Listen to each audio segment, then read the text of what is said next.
sama-sama kita ketahui bahwa penjajahan Jepang di Indonesia meskipun hanya terjadi selama 3,5 tahun, namun kebijakan-kebijakan yang dibuat oleh pemerintahan Jepang sangat menyengsarakan masyarakat di Indonesia pada saat itu. Lebih lanjut akan saya bahas pada video ini. Sebelum masuk pada penjelasan tentang kebijakan pendudukan masa Jepang di Indonesia pada tahun 1942 sampai 1945, marilah kita cari tahu terlebih dahulu sejauh mana pemahaman mahasiswa terkait kebijakan yang pernah dibuat Jepang di Indonesia. Sebelumnya di sini saya izin memperkenalkan diri. Di sini saya Dinika Putri dari Departemen Sejarah, izin mewawancarai saudara. Sebelumnya perkenalkan diri dulu. Baik, terima kasih sebelumnya perkenalkan diri. Nama saya Adi Rahman, saya berasal dari Fakultas Ilmu Sosial Universitas Negeri Padang, Program Studi Pendidikan Pancasila dan Kewarganegaraan. Baiklah, langsung saja saya wawancara tentang kebijakan masa Jepang. Nah, pertanyaan pertama, sepengetahuan saudara, apa saja kebijakan yang dibuat oleh Jepang pada masa menduduki Indonesia? Kebijakan yang dibikin Jepang itu sangat banyak, seperti perang besar, mendirikan organisasi militer, dan diperbolehkannya lagu kebangsaan Indonesia dikumandangkan. Baik, pertanyaan kedua, menurut saudara dari kebijakan pemerintahan Jepang tersebut, kebijakan apa yang paling terkenal dan berpengaruh menurut saudara? Yang paling berpengaruh mungkin kebijakan Jepang dalam bidang perang besar atau dipekerjakannya penduduk pribumi ini dengan secara tidak manusiawi, itu sangat berpengaruh pada penduduk sehingga banyak yang meninggal. Nah, yang terakhir, pelajaran apa yang dapat diambil dari kebijakan masa pemerintahan Jepang tersebut? Kita dapat mengambil pelajaran bahwa kedisiplinan itu akan menghadirkan orang-orang hebat. Jadi kedisiplinan Jepang sewaktu perang dunia II itu patut kita contoh untuk kita terapkan bagi kita. Baik, terima kasih atas jawabannya dan kesediaan saudara untuk diwawancari. Saya ucapkan terima kasih. Tahu nggak sih, Jepang sangat mudah untuk menguasai Indonesia. Bahkan di awal kedatangan Jepang disambut baik, serta Jepang tidak terlalu mendapatkan perlawanan dari rakyat Indonesia. Karena Jepang berhasil mengusir Belanda yang sudah sangat lama menjajah Indonesia. Jepang juga dianggap sebagai saudara tua serta menjanjikan kemerdekaan kepada bangsa Indonesia. Oleh karena itu, Jepang secara resmi menguasai Indonesia pada tanggal 8 Maret pada tahun 1942. Namun, selama pendudukan Jepang di Indonesia, Jepang menerapkan kebijakan-kebijakan yang sangat kejam dan tidak manusiawi, yaitu yang pertama ada kebijakan ekonomi perang. Jadi, selama masa pendudukan Jepang di Indonesia ditetapkan konsep ekonomi perang. Artinya, semua kekuatan ekonomi di Indonesia digali untuk menopang kegiatan perang bangsa Jepang.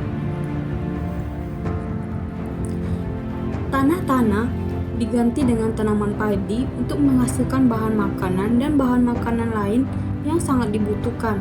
Misalnya jarak, tanaman jarak pada masa itu sangat dibutuhkan karena dapat digunakan sebagai minyak, pelumas, mesin-mesin termasuk mesin pesawat terbang. Tanaman kina juga dijadikan sebagai obat anti malaria sebab penyakit malaria sangat mengganggu dan melemahkan kemampuan tempur para prajurit. Nah, dalam rangka mengendalikan kebijakan ekonomi, maka semua objek vital dan alat-alat produksi dikuasai oleh Jepang. Di bawah pengawasan yang sangat ketat, pemerintahan Jepang juga mengeluarkan peraturan untuk menjalankan perekonomian di bidang perkebunan. Perkebunan diawasi dan dipegang sepenuhnya oleh pemerintahan Jepang dan ditanami tanaman yang sesuai untuk keperluan biaya perang. Tak lama setelah Jepang menduduki Banten, makanan, obat-obatan, pakaian, dan berbagai barang kebutuhan lainnya menghilang dari pasar. Akibatnya, rakyat pun sangat menderita. Mereka terpaksa makan seadanya dan mengenakan karung goni sebagai alat penutup tubuh. Belum lagi jika sakit, tidak ada obat-obatan yang bisa diakses dan hanya menggunakan tumbuhan-tumbuhan herbal seadanya untuk pengobatan. Yang kedua, adanya kebijakan pengendalian kegiatan pendidikan dan kebudayaan. Pemerintah Jepang mulai membatasi kegiatan pendidikan. Jumlah sekolah juga dikurangi secara drastis. Muatan kurikulum pun yang diajarkan juga dibatasi. Pelajar harus menghormati budaya dan adat istiadat Jepang. Mereka juga harus melakukan kegiatan kerja bakti, kegiatan jasmani, serta kemiliteran, menjalankan semangat Jepang atau yang disebut dengan Nippon Saisen. Mereka juga menyanyikan lagu Kimigayo, menghormati bendera Hinomaru, dan melakukan gerakan badan atau Taiso.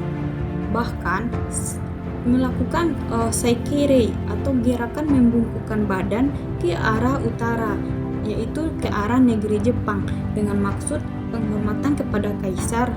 Nah, yang mana kegiatan Saikere ini sangat bertentangan dengan ajaran agama Islam.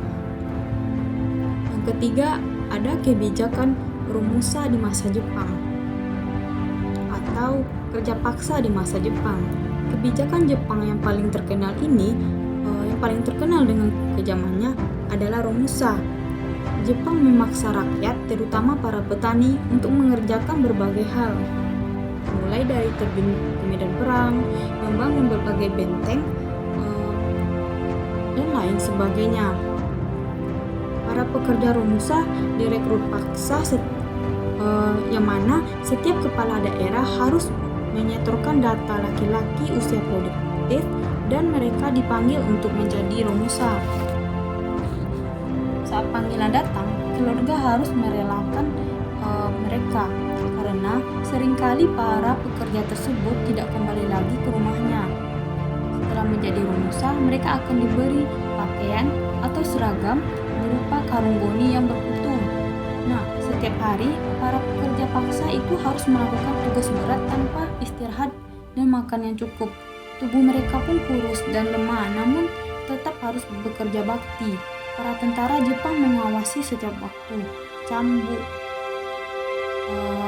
pentungan logam, dan berbagai senjata siap untuk diayunkan kapan saja ketika Romusa melawan, melarikan diri, dan mencuri waktu untuk istirahat. Yang keempat, Jepang juga membangun penjara yang sangat tidak manusiawi. Salah satu contohnya adalah penjara bawah tanah yang ada di Lawang Sewu, Semarang. Terdapat dua macam penjara yang terkenal di Lawang Sewu, yakni penjara jongkok dan penjara berdiri. Penjara jongkok dibuat seperti bak dengan tinggi 50 cm. Nah, para tahanan harus jongkok di dalamnya, seakan tak cukup kejam. Bahkan bak tersebut diisi air yang mencapai leher lalu ditutup dengan besi. Sementara penjara berdiri dibuat dengan ukuran 1x1 meter dan diisi oleh 8 orang yang berdiri berdesak-desakan di dalamnya. Sangat mengerikan, bukan? Jadi dapat disimpulkan 3,5 tahun penjajahan Jepang di Indonesia lebih kejam dibandingkan penjajahan Belanda di Indonesia.